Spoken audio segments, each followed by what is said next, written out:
Hey guys, thanks for sticking around on 12 News Plus. It's an exciting day here on 12 News as we welcome a familiar face.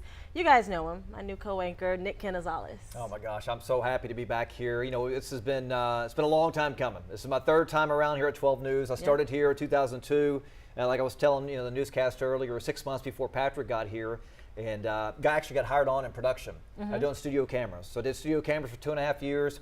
I left. There I am, 2002. That's what we had. Like, you actually had humans doing studio cameras. Now it's all robot. It's all robotic. It's like an Atari joystick. But so I did studio cameras. I did master control for Regis and Kelly, Good Morning America, and then I left to go to Disney World for a little bit. Did an internship, came back, and became a news photog. And my whole thing was I just wanted to be in sports somehow. Right. And I remember Dave Hofford was telling me, to be on sports, you had to we call it shoot, but be a photographer. And that's what I did, was a news photographer for 6 months, and then landed a job as a weekend sports anchor, and here we are. I mean, 24 years later, here we are. Alrighty, Nick. So tell us a little bit about yourself. We have some questions. We talked about your history here at 12 News. You started here in 2002. I'm a hometown guy. Graduated from PNG. Went to Lamar, and family's from here, born and raised. I was born in St. Mary's Hospital in Port Arthur, like everybody else. And, been in the area for quite some time. Most of my life was living in Waco for 8 years. And then, came back, and here I am. It's like I never left. Yeah, it's great to have an all-local anchor team. Oh, gosh. You're from I know, Port West Neches, Orange. I'm from Orange. Orange County right here. Right, so we both know the area. That's amazing. So Sharon M. asks, what does it mean to you to return to 12 News? It means everything. This is family. When I left the first time, it was, for a promotion and to kind of jumpstart my career. And I wanted to be, like I said, in sports. That, kind of jumpstarted. When I left the second time, it was for better hours, to be honest. That morning show, and in Claydra, we met in the morning show. Daybreak. Patrick's worked the morning show. You get up at 1:30, 2 o'clock in the morning, and you're tired all the time. And so I was fortunate enough to land a job that worked, a day shift. But then, things kind of happen, and then there you are with Tracy. Me and Tracy, and then, things happen, and the company I worked for got bought out, and so I was kind of looking for a job and thinking, okay, man, it would be great to come back to 12 News, and then things kind of just started coming together, and here I am, and this is a place where it's home. I love this station. I told people I wouldn't come back a third time if I didn't love this place, but I love this place. I love my coworkers. They're the best people around. I love the newsroom. I think that's the best part about being in news. It's just a newsroom, and it's family, it's camaraderie. I mean, because we see each other more than we see our own family. So would you say that's the most rewarding part of being back at 12 News? It is. Well, that, and also telling the stories. That's where I think telling the human interest stories, that's where you build those relationships. There's a lot of stories that I've told over the last couple of decades where I'm still friends with parents and some of the student athletes that are now have gone to, back in the day, went to college. They're in the NFL, NBA, Major League Baseball. So it's kind of crazy to see, what they have done over the years. But it's just those relationships you build with a lot of people throughout the community, and it's always nice, whenever you're, you go to the store somewhere and they always, oh man, we watch you guys. Well, that means a lot because they have a channel there where they can go to any channel they want or watch whatever they want, but they choose to watch us. So that means a lot, to have their focus for a half hour, and we entertain them, but also give them news and everything else that they want. So as you said, you started here in 2002, and you've seen all of the changes through news, the evolution of where we are today. So what motivates you to come back, all these years in the news business? Oh, I think just it's in my blood. This is all I know. I think just telling the stories, news is exciting. Being here is exciting. I filled in for Claydra back in December. I almost thought I was having a heart attack. My heart rate was like at 120. I was so excited, for nervous energy, adrenaline. and I'm like, I need to slow it down. But just being with everybody, and that's what motivates me. And I think just telling stories. Last week I started emailing superintendents, principals, calling all my contacts to say, hey, look, what type of good human interest stories that can we bring to the table? That's what I would like to do, is have all of us tell some really good stories about the community, students, coaches, faculty members, teachers. Everybody has a story to tell. We just have to find those stories, and we rely on the public just like you guys. So if you have a really good human interest story to tell, email us, call us, Facebook us. There's a lot of ways to get a hold of us, and so we would like to tell your story, or your son or your daughter, but there's always somebody that's got a really good human interest story about overcoming the odds. So that's what we want to do here. Keep it local and tell those stories. So decades in the news business, you've built so many connections just being from here and just, doing what you do best, what you love to do. How have those connections, made you feel like this is the place for you to be? Oh gosh, even now, just people reaching out, even during the 5 and 6 o'clock newscast, or when we posted on Facebook, and the support from the community and friends, family members, right. Co-workers from all over the U.S. Yeah. That's so exciting. So that's been awesome. But those connections I've made, they're helping us today, and they were helping us last week with story ideas. And so that's important. Yeah, it's so important. And like I tell people, like I tell my kids, you never want to burn a bridge. When they start working, I'm like, you never want to burn a bridge. You want to be nice to everybody, because you never know when you might need them again. It might not be next week, next month, next year. It might be 10 years or maybe 20 years from now, but you never burn a bridge, because you might need them down the road. They might have an interesting story that can help you out in your career. Yeah, that's so true. So we have a couple of questions from Chuck B. This one says, what's one thing about your workday as an anchor that viewers might be surprised to learn about behind the scenes? Well, when I first started, I think I had a lot of people were telling me, they thought that I just kind of showed up to work, read the prompter, go home. But there's a lot of stuff that happens behind the scenes. You have producers, photographers, there's so many vital parts that everybody will not see, like that. Filming games, you have to edit your stuff, and then you have to write it, produce it. It's a long process, but we have a massive team. And just because you see our face on the TV, those people who play a vital role behind the cameras, they drive the engine of this place. So you got to give them 1,000% credit for helping us. And it's a big team effort. So that's what the big thing is. It's a massive team effort. So it goes on behind the scenes. So we just don't sit up here and get up here and read the prompter. I mean, there's a lot of working parts, but without everybody's help, we wouldn't be here today. Right. I like to tell people that this is the final product of what people see. There's a lot of work that goes on behind the scenes. A lot of different people who help us make this happen. Oh, I know. Yeah. I know. Yeah. I know. So you talked about this a little bit earlier, but how do you plan to connect with the local communities through your, your reporting, especially when it comes to events and sports, that bring people together? People love sports here. Oh my gosh, it is. It's a big sports market. Using contacts, social media, the public, like I mentioned, everybody out there has a story to tell.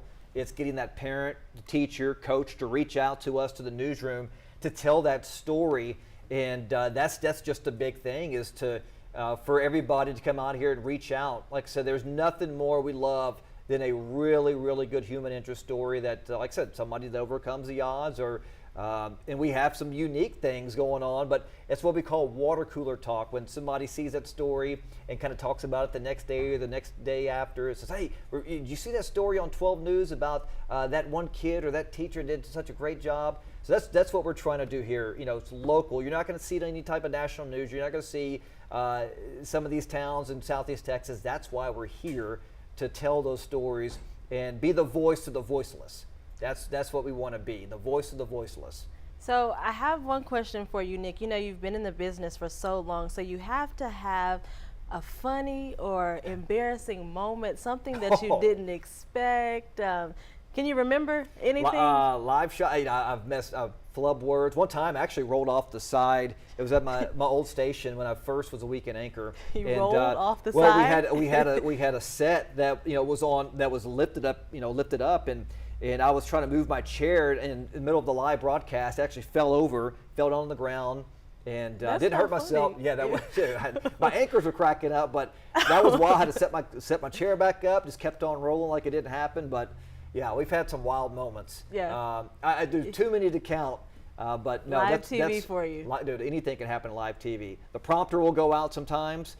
Sometimes the public will never know. You got to keep on going. Yeah. We've had there's some crazy stuff behind the scenes that I wish people could kind of see. You kind of relate everything to kind of like Anchorman. It's not as crazy as that, but yeah, there's some wild stuff behind the scenes. But yeah, that's got to be one that stands out in my mind of falling off the desk there and then get back up and just kind of keep on going. Yeah, that's anybody could use that advice. Yeah, just pick up and keep on going. All right, and one last question from Chuck. Are there particular types of stories or topics you're especially looking forward to covering in your new role?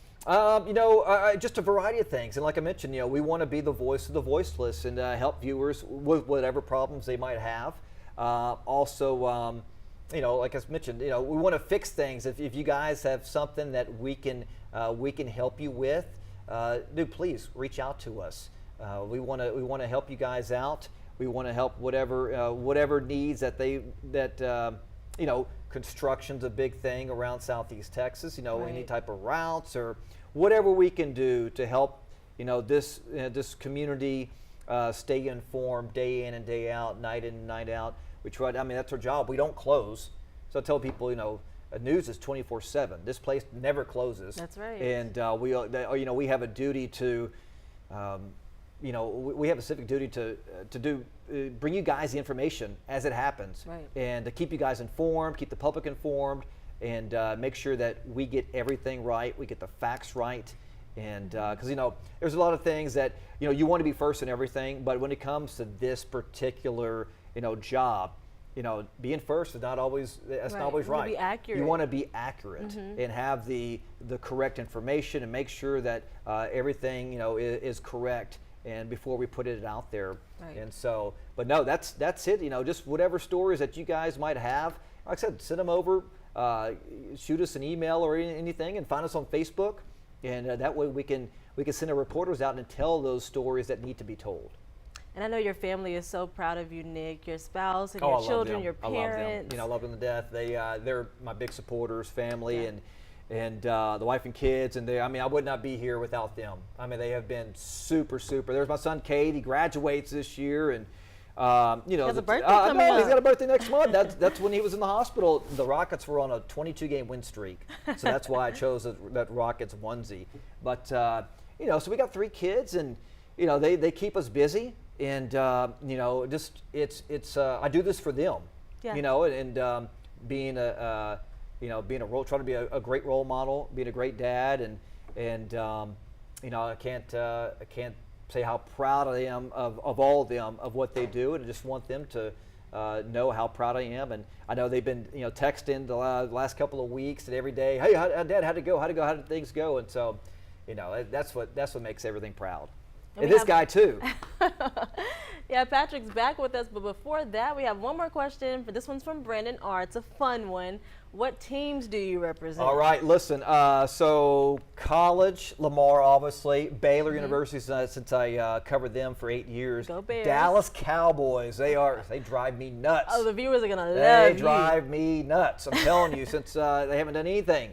Rockets. I'm a big Rockets fan and also a big Astros fan. So we try to make as many games as possible. But yeah, Cowboys haven't done anything. Super Bowl's coming up. I haven't seen anything since. In a long time. Since '95 was the last Super Bowl. Yeah, so, and Nick, you and Patrick have a special relationship. Dude, you guys have worked together before. Known this guy for almost 24 years. He has looked the same. No, I haven't changed a lot, but you have done a lot of things across Southeast Texas. I know. Here at this station. It's crazy. It is. You remember that? Everything You've except being a meteorologist and directing. Are you okay? The only thing you haven't done this guy. You never know what to expect with Patrick. Is sweep the floors. Hey, I'll sweep the leg, but there you go. Let me see that. That's something. I don't mind sweeping the floor. I'll do whatever. Hey, whatever it takes to help the Nick's team. such a good guy. He probably really would sweep Whatever. the floor. Look, hey, my thing is, I want to say like I'm a utility player in baseball. That's what if you can do that and kind of be really good at a little bit of everything, you'll go a long ways. You'll go a long ways. Yeah, we started off, at least I started off on the weekends, and I moved to mornings, and I think that's when we met each other. That's where we met, yeah. In 2000, November, you started at 2002, November? Yeah, because I didn't see, I would see you randomly here and there, but yeah, you were on the weekend. So, but also I was I was working in the morning show, so and when you Yeah. work that morning shift, you don't see anybody. You don't Yeah. see anybody because Right. I was out of here by 8 o'clock going to class at Lamar, and then Let's see, we only had a 5 o'clock show then, right? it was 6 to Oh, it was 6 to 7 in the mornings. Who was it? Jancy Sheets? was on Jancy there? Sheets was on that 5 o'clock show when we Yeah. first started. I'd get up at like many, 11 or many 12 moons at ago. nighttime and Yeah. start putting a forecast together. Then we had Tracy Kinnick and remember. Sean Murdoch when I first started. Yeah. Eric Sullivan was our chief meteorologist. Golly, so many names. And we had Shelly Zamorodi, who's our Remember her. morning So many reporter, memories. who's at Fox 5 in San Diego. There's a lot of them. Jamie reached out. She's in Phoenix for a long time, and a lot of those people reached out, former 12 people, and wished their congratulations. Told me to tell you hello and everybody else. And like, man, you people don't change, but that's I guess we have good genes, Yeah. good family genes. Long-lived genes, right? I know. Yeah. Here, you need to do the weather and go Yeah. sweep yourself. Okay, well, thank you. This guy. Okay, we're going to go do the weather Let's now. go do the weather. Let's go do the Okay. weather because it was cold over the weekend, and then today was actually really nice. Yeah, that'll be I the like case that. coming up tomorrow. We're getting rid of all this Arctic air. And we do have another cold front coming in tomorrow, but it looks like it's going to be our standard cold front. Lows in the 30s and 40s, highs in the lower 60s. But then we head towards the weekend. I think a lot of people Spring-like like the weather. Yeah, I think Yeah. so. It looks like temperatures well into the lower 70s, certainly the upper 60s by the We got some rain tomorrow, which my And my that's grass it. needs, That's and all that's I see. fine. Yeah. I don't have to water the lawn tomorrow, which is nice. Right. All right.